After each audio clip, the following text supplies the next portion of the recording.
अस्पताल में एक एक्सीडेंट का केस आया। अस्पताल के मालिक डॉक्टर ने तत्काल खुद जाकर आईसीयू में केस की जांच की।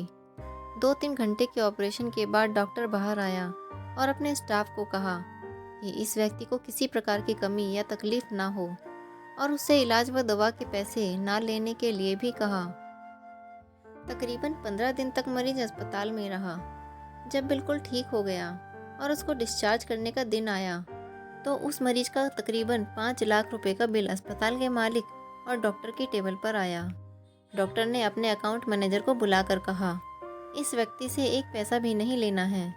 ऐसा करो, तुम उस मरीज को लेकर मेरे चैम्बर में आओ। मरीज व्हील चेयर पर चैम्बर में लाया गया। डॉक्टर ने मरीज से पूछा, मोहन जी, मुझे पहचानते हो? मरीज ने कहा, लगता तो है मैंने आपको कहीं देखा है। डॉक्टर ने कहा, याद करो, करीब 2 साल पहले शाम के समय शहर से दूर उस जंगल में तुमने एक गाड़ी ठीक की थी।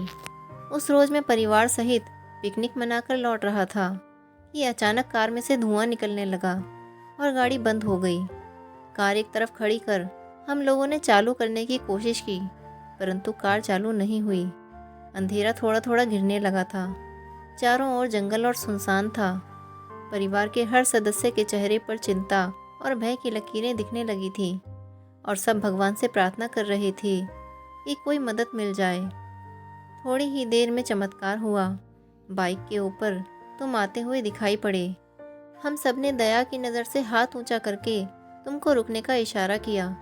तुमने बाइक खड़ी करके हमारी परेशानी का कारण पूछा। तुमने कार का बोनट खोलकर चेक किया और कुछ ही क्षणों में कार चालू कर दी। हम सबके चेहरे पर खुशी की लहर दौड़ गई। हमको ऐसा लगा कि जैसे भगवान ने आपको हमारे पास भेजा है, क्योंकि उस सुनसान जंगल में रात गुजारने के ख्याल मात्र से ही हमारे रोंगटे खड़े हो रहे थे। तुमने मुझे बताया था कि तुम एक गैराज चलाते हो। मैंने तुम्हारा आभार जताते हुए कहा था कि रुपए पास होते हुए भी ऐसी मुश्किल समय में मदद नहीं मिलती। तुमने ऐसे कठिन समय में हमारी मदद की। इस मदद की कोई कीमत नहीं है, ये अमूल्य है। परंतु फिर भी मैंने पूछा था कि आपको कितने पैसे दूं। उस समय तुमने मेरे आगे हाथ जोड़कर जो शब्द कहे थे, वो शब्द मेरे जीवन की प्रेरणा बन गए हैं। तुमने कहा था कि मेरा नियम है कि मैं मुश्किल में पड़े व्यक्ति की मदद के बदले कभी कुछ नहीं लेता। मेरी इस मजदूरी का हिसाब भगवान रखते हैं। उसी दिन मैंने सोचा कि जब एक सामान्य आय का व्यक्ति इस प्रकार के ऊंचे विचार रख सकता है और उनका पालन कर सकता है, तो मैं क्यों नहीं कर सकता। और मैंने भी अपने जीवन में यही संकल्प ले लिया है। 2 साल हो गए हैं, मुझे कभी कोई कमी नहीं पड़ी, बल्कि पहले से भी अधिक मिल रहा है। ये अस्पताल मेरा है, तुम यहाँ मेरे मेहमान हो और तुम्हारे ही बताए हुए नियम के अनुसार मैं तुमसे कुछ भी नहीं ले सकता। ये तो भगवान की कृपा है कि उसने मुझे ऐसी प्रेरणा देने वाले व्यक्ति की सेवा करने का मौका मुझे दिया। ऊपर वाले ने तुम्हारी मजदूरी का हिसाब रखा और वो हिसाब आज उसने चुका दिया। मेरी मजदूरी का हिसाब भी ऊपर वाला रखेगा और कभी जब मुझे ज़रूरत होगी वो ज़रूर चुका देगा।